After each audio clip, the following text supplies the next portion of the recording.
एक बार माता पार्वती ने भगवान भोलेनाथ से पूछा कि हे प्रभु, दुख की उम्र कितनी होती है? हमारे जीवन में जब विपत्ति आती है तो यह विपत्ति कितने दिनों तक रहती है? इसकी उम्र कितनी है? क्योंकि जो ब्रह्मदेव है उन्होंने तो हर जीव की एक आयु निर्धारित कर दी है, लेकिन क्या विपत्ति की भी कोई आयु होगी? हमारे जीवन में जब दुख का समय आता है, दुख की घड़ी आती है, तो उसकी आयु कितनी होगी, वह कितना होगा? जैसे यह प्रश्न माता पार्वती ने महादेव से किया, भगवान भोलेनाथ कहने लगे कि हे देवी, मनुष्य के जीवन के कल्याण के प्रति आपकी जो चिंता है, स्वाभाविक है आपका इस तरह का प्रश्न करना। एक सामान्य व्यक्ति तो अपने स्वार्थ से परिपूर्ण होकर के प्रश्न करता है, अपने स्वार्थ भरे बातों को प्रश्नों के द्वारा ऋषियों से और संतों से जानने का प्रयत्न करता है। लेकिन आपने जो यह प्रश्न किया, यह लोक कल्याण की भावना से किया है। आज मैं आपको इस प्रश्न का उत्तर दूंगा और आप समझ पाएंगे और जान पाएंगे कि वास्तव में दुख और विपत्ति या किसी भी तरह की बाधा जब हमारे जीवन में आती है, किसी व्यक्ति के जीवन में आती है, तो वह कितने दिनों का होता है। माता पार्वती भगवान भोलेनाथ की बात को मन को एकाग्र करके, चित्त को एकाग्र करके सुन रही है, बड़े प्रेम से सुन रही है। महादेव ने कहा कि सुनो, वो यह निर्भर करता है कि उस व्यक्ति के पुण्य और पाप कर्म कैसे। यह बात तो सर्वविदित है, आप तो शक्ति स्वरूपा हैं, आपको तो सर्वविदित है कि जब पाप कर्म बढ़ता है तब जीवन में विपत्ति आती है, कठिनाई आती है। यदि धन अपवित्र है तो परेशानी आएगी, मन अपवित्र है तो परेशानी आएगी।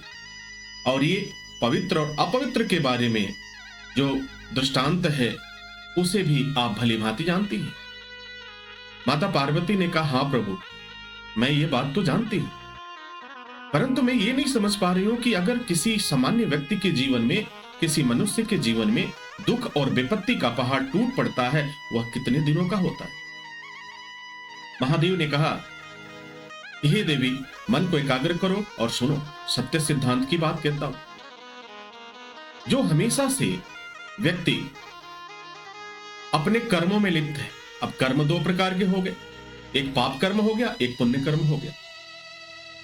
और अगर उसके जीवन में तकलीफ आई, बाधा आई, कष्ट आया, तो निश्चित रूप से उसके पाप कर्म का उदय हुआ है, उसकी बढ़ोतरी हुई है, या पाप का घड़ा भर चुका है। यह दुख उस समय तक ही रहेगा जब तक वह मेरे शरण में नहीं आ जाता। वह तकलीफ तब तक ही रहेगा जब तक वह हमारे शरण में नहीं आ जाता, क्योंकि भगवान नाम के द्वारा उस पाप को जलाया जा सकता है, खत्म किया जा सकता है। यदि पाप करते करते तुम्हारा जीवन पूरा व्यतीत हुआ, वर्षों लग गए, तो समझ लेना कि महाराज पाप जलने में भी उतना वक्त लगेगा। लेकिन यदि आपने मन, बुद्धि और विवेक को एकाग्र किया, शुद्ध अंतर मन से चिंतन किया और हमारे शरण में आ गया, परमपिता परमेश्वर, देवों के देव महादेव के शरण में आ गया, तो महाराज उसके पाप तत्क्षण समाप्त होते हैं और जीवन से दुख और विपत्ति समाप्त हो जाती है। माता पार्वती ने पुनः एक प्रश्न किया, हे प्रभु, एक बात और मेरे मन में उठ रही है। अगर कोई व्यक्ति पापी है तो उसके मन में ईश्वर के प्रति वह भाव कैसे जागृत होगा? महादेव ने कहा कि देवी, आपको चिंता करने की तनिक भी आवश्यकता नहीं है। जब व्यक्ति दुख में होगा, जब वह कष्ट में होगा, तो उसे मेरे अलावा कोई नहीं दिखाई देगा। उसके सगे संबंधी, हित नात, रिश्तेदार जितने भी हैं, दुख की घड़ी में कोई साथ नहीं देगा। और यह तो सृष्टि का नियम है, मृत्यु लोक का यह नियम है कि मृत्यु लोक का हर एक प्राणी परम स्वार्थ से जुड़ा हुआ है। अगर उसे स्वार्थ सिद्धि न हो, अगर स्वार्थ की भावना न हो, तो फिर वह किसी से प्रेम नहीं करेगा, वह किसी के साथ नहीं रहेगा। तो हे देवी, जब वह दुख में होगा, तकलीफ में होगा, तो वह बेचैन होकर के एक मार्ग ढूंढेगा, और जब मार्ग ढूंढेगा तो इस मार्ग को ढूंढने में क्या होगा, उसने जो भी धन अर्जित किया है उसकी भी आवश्यकता पड़ेगी, और यदि धन नहीं है तो उसे कर्ज लेने की भी आवश्यकता पड़ेगी। तो ये तमाम तरह की परिस्थितियां उसे सोचने पर विवश कर देंगी, सोचने पे मजबूर कर देंगी, और वह तकलीफ में ही सही वो मेरे शरण में अवश्य आएगा। देवी ने, माता पार्वती ने कहा कि हे प्रभु, क्या कोई और सरल उपाय नहीं है? क्या कोई इस तरह का उपाय नहीं है जिससे उसके पाप समाप्त हो जाए, उसके दुख समाप्त हो जाए, और ये दुख और तकलीफ की जो आयु है, जो सीमा है, वह तत्क्षण समाप्त हो जाए। महादेव ने कहा कि हे देवी, इसका एकमात्र उपाय है, इसका एकमात्र उपाय है, और वह उपाय है आपका मन। यदि मन में परमपिता परमेश्वर के प्रति वो आस्था का भाव जागृत हो जाए, भक्ति का उदय हो जाए, आंखों से अश्रुधारा बहने लगे, और जीवन में वह बेचैनी होने लगे कि मैं कब परमपिता परमेश्वर की कृपा प्राप्त कर लूं, इस तरह की बेचैनी जिस दिन हो जाएगी, तत्क्षण वह मुझे प्राप्त कर लेगा।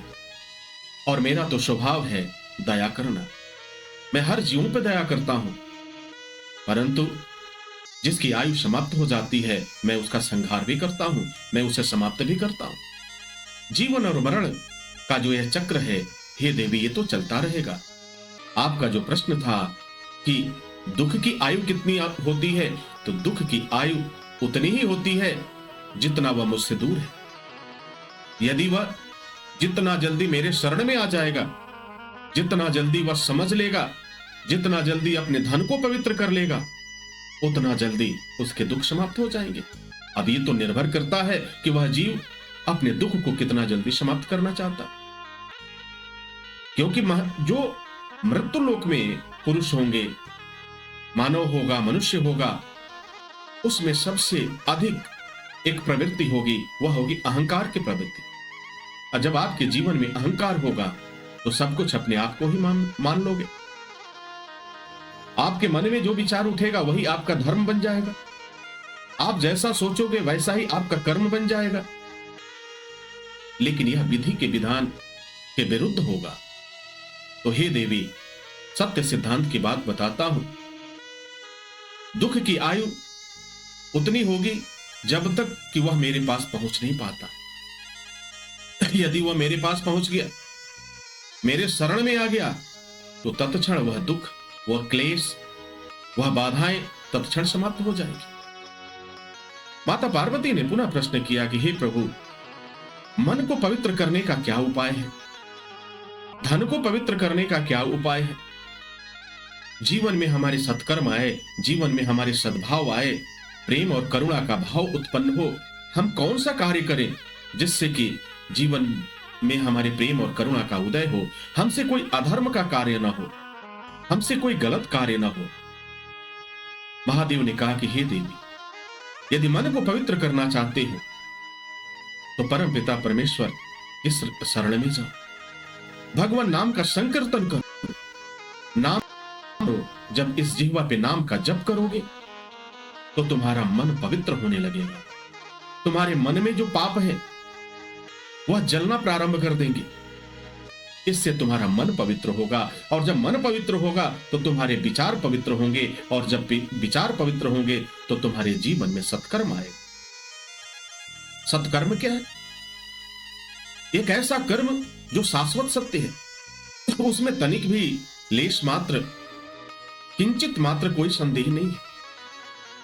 तो जो शाश्वत सत्य है उसे स्वीकार करना ही आपका अध्यात्म बन जाता है। आपका जैसा आचार होगा, आपका जैसा व्यवहार होगा, वैसे ही आपके कर्म परिवर्तित होते जाएंगे। यदि मन में पवित्र भावना है, यदि मन में दया का भाव है, तो आपका जीवन पवित्रता की तरफ बढ़ जाएगा। और अगर मन में आपके कलुषित विचार हैं, मन में आपके जो अधर्म रूपी विचार का जन्म हो रहा है, तो उस समय आपका मार्ग विचलित हो जाए। तो मन को पवित्र करने का एकमात्र साधन वह क्या है? यदि मानव नवधा भक्ति करता है, उससे भी वह पवित्र हो जाता है। भगवान नाम संकीर्तन करता है, उससे भी वह पवित्र हो जाता है। वह भगवान के नाम का संकीर्तन करते हुए नृत्य करता है, उसका मन नृत्य करता है, तब भी वह पवित्र हो जाएगा। माता पार्वती ने पुनः प्रश्न किया कि हे प्रभु, ये बात तो मैं समझ गई, लेकिन मैं ये जानना चाहती हूं कि जीवन में कष्ट जब आता है, धन की समाप्ति हो जाती है, धन का ह्रास होता है, तो उस समय मनुष्य बहुत ही पीड़ित होता है, तकलीफ में होता है। हम कौन सा कार्य करें जिससे कि हमारा धन पवित्र हो? महादेव ने कहना प्रारंभ किया कि हे देवी, वह धन जिसके पास है, वह ना तो दान करता है, ना तो कोई पुण्य करता है, ना तो कोई धर्म का कार्य करता है, ना तो उस धन से किसी संत की सेवा करता है, ब्राह्मण की सेवा करता है, मंदिर की सेवा करता है, या किसी ऐसे निर्बल और असहाय की सेवा करता है, और वह धन उसके पास है, तो वह धन एक न एक दिन समाप्त हो जाता है, क्योंकि उस धन में कलयुग का निवास प्रचंड होता है। लेकिन अगर जिस व्यक्ति के द्वारा अपने धर्म में आस्था रखते हुए, परमपिता परमेश्वर की सत्ता में विश्वास रखते हुए वह आगे बढ़ता है और अपने धन का प्रयोग अच्छे कार्यों के लिए करता है, अर्थात दान की प्रवृत्ति को अपनाता है, जिस दिन इंसान दान की प्रवृत्ति को अपनाएगा, उसी दिन उसका अहंकार समाप्त होने लगेगा। जब वह दूसरों की मदद करेगा, जब दूसरों की वह सेवा करेगा, तो उसका अहंकार समाप्त होगा और उसके साथ साथ उसके विचार भी पवित्र होने लगेंगे और वह उसकी यश और कृति बढ़ने लगेगी। परंतु कुछ ऐसे भी प्राणी होंगे जो धन को ही अपना सर्वस्व मान लेंगे। धन ही उनका धर्म होगा, धन ही उनके देवता होंगे और धन ही उनका भौतिक सुख के संसाधन होंगे। वह वास्तविक प्रेम से, वास्तविक सुख से वह विरत होंगे। उनके जीवन में बहुत सी तकलीफें होंगी, लेकिन अहंकार उसको स्वीकार नहीं करेगा और धीरे धीरे उनका धन समाप्त होते जाएगा और एक दिन उस व्यक्ति की स्थिति उस भिखारी की तरह हो जाएगा, जो दिखने में तो है लेकिन वह सर्वस्व लुटा चुका है, उसके जीवन में अब कुछ शेष नहीं है। तो हे देवी, दान की प्रवृत्ति से, पूजन के प्रवृत्ति से धन पवित्र हो जाता है और परमपिता परमेश्वर की शरण में जाने से मन पवित्र होता है और पुण्य का खाता बढ़ने लगता है। यह सत्य सिद्धांत की बात है और जो आपने प्रश्न किया था उसे मैंने आपके समक्ष रखा ताकि मानव जीवन का कल्याण हो सके। यह संवाद जो भी सुनेगा, यह प्रसंग जो भी सुनेगा, उसके धन पवित्र होंगे, उसका मन पवित्र होगा, क्योंकि हे देवी, यह संवाद सुनने के बाद उसके मन में दान करने की प्रवृत्ति जागृत हो जाएगी, उसके मन में तीर्थ जाने की प्रवृत्ति जागृत हो जाएगी, उसके मन में संत ब्राह्मण ऋषि मुनियों की सेवा करने की प्रवृत्ति जागृत हो जाएगी। तो हे देवी, आपका प्रश्न उत्तम रहा। आपका जो यह प्रश्न है, यह लोक कल्याण के लिए है।